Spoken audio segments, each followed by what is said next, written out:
Hey YouTube, welcome back to another video. This is my financial focus, and in this video I'm going to talk about put credit spreads. Put credit spreads are a bullish options trading strategy.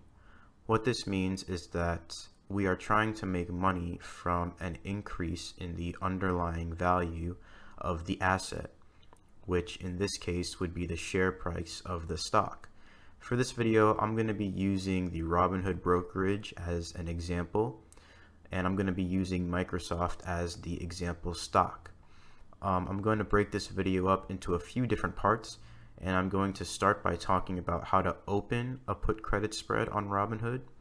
Then I'm going to talk about how one makes money. I'm going to talk about the difference between a put credit spread and a put debit spread, and I'm going to discuss the advantages that come with spreads, specifically theta decay, and how we can write off time decay using spreads, which gives us an advantage over people who would only buy or sell an options contract. So let's get started. The way somebody opens up a put credit spread on Robinhood is first by picking pretty much almost any stock. Not all stocks offer options, but in this case, I'm going to be using Microsoft, and Microsoft does offer options. The first thing I want to do is click on Trade Microsoft Options, and this options trading calendar is going to pop up. The second thing that I want to do is I want to buy a put contract. So let's say I bought this put contract with a $285 strike price with a premium of $123. And then I sold a put contract above it. Let's say I sold the put contract with a $290 strike price with a premium of $310.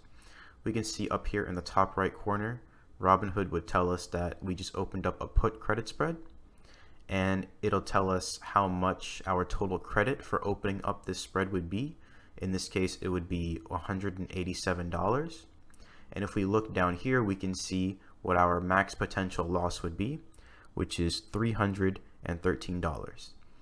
If we want to calculate what the total max loss would be against the max profit, all we have to do is subtract the strike prices of the put contracts that we use to open up our put credit spread. So in this case, the strike price for the put contract that we sold is $290, and the strike price for the put contract that we bought is $285. The difference between 290 and 285 is 5. And remember, when we're dealing with options contracts, we have to multiply these numbers by 100 because each option contract deals with 100 shares. So in this case, this would be 29,000 minus 28,500, which is equal to 500. The max profit plus the max loss is equal to 500. And in this case, whatever the total credit is that we would receive, we just subtract that from the difference between the strike prices, and that would be our max loss. So what is this telling us? This is essentially telling us that when we open up this put credit spread, we will be receiving 187, and we will be receiving 187 as soon as we open up this put credit spread, and we would be risking $313. So if I clicked continue right here, as soon as this put credit spread went through, my account would be credited with the $187 profit. That means that no matter what happens to the put credit spread after I've opened it, I get to keep this $187. Now, the catch to that is that depending on the increases and decreases in the value of the underlying asset, in this case the share price of the stock, the max loss may be realized or negated. In other words, my max loss is $313. However, in the case of this bullish put credit spread, if the share price of Microsoft stays above the strike price of the put contract that I sold, I will keep the total max profit, and I will not incur any losses. In other words, the total equity that I will pull out of this spread after it's all said and done, so long as the share price is above the strike price of the put contract that I sold, will be $500, because $313 plus $187 is $500. Now, the way that one loses money when they open up a put credit spread is depending on the share price of the underlying asset. In this case, for every penny that the share price drops below the strike price of the put contract that we sold, it will eat away $1 into our total equity. So in other words, the total equity here would be 500. If the share price dropped to $289.99, our total equity would become $499. And for each cent that it dropped below the strike price of the put contract that we sold, we would lose another dollar. So if it became $289.98, we would lose $2. If it became $289.97, we would lose $3, and so on.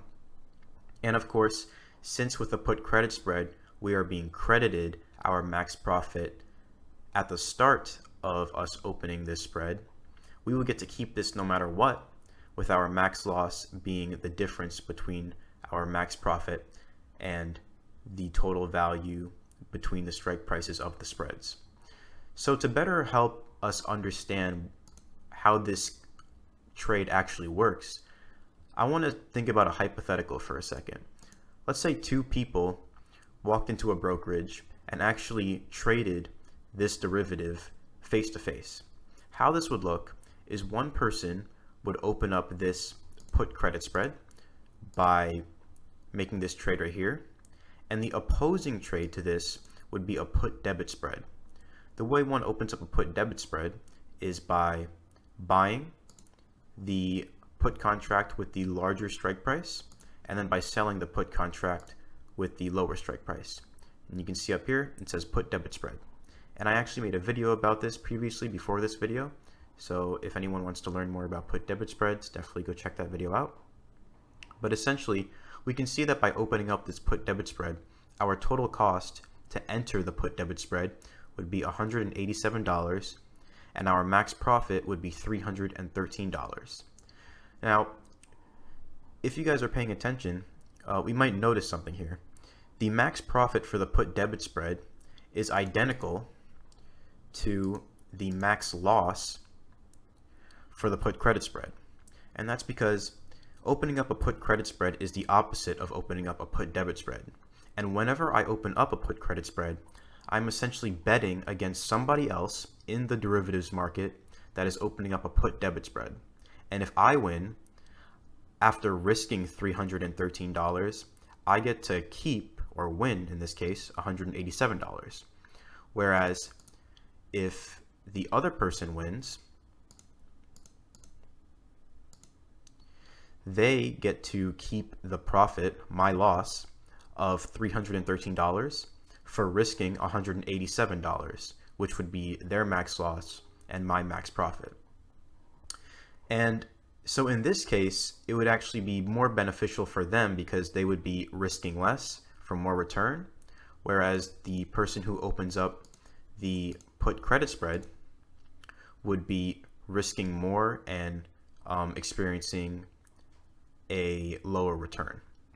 Now, another advantage that I want to discuss with spreads in particular is time decay.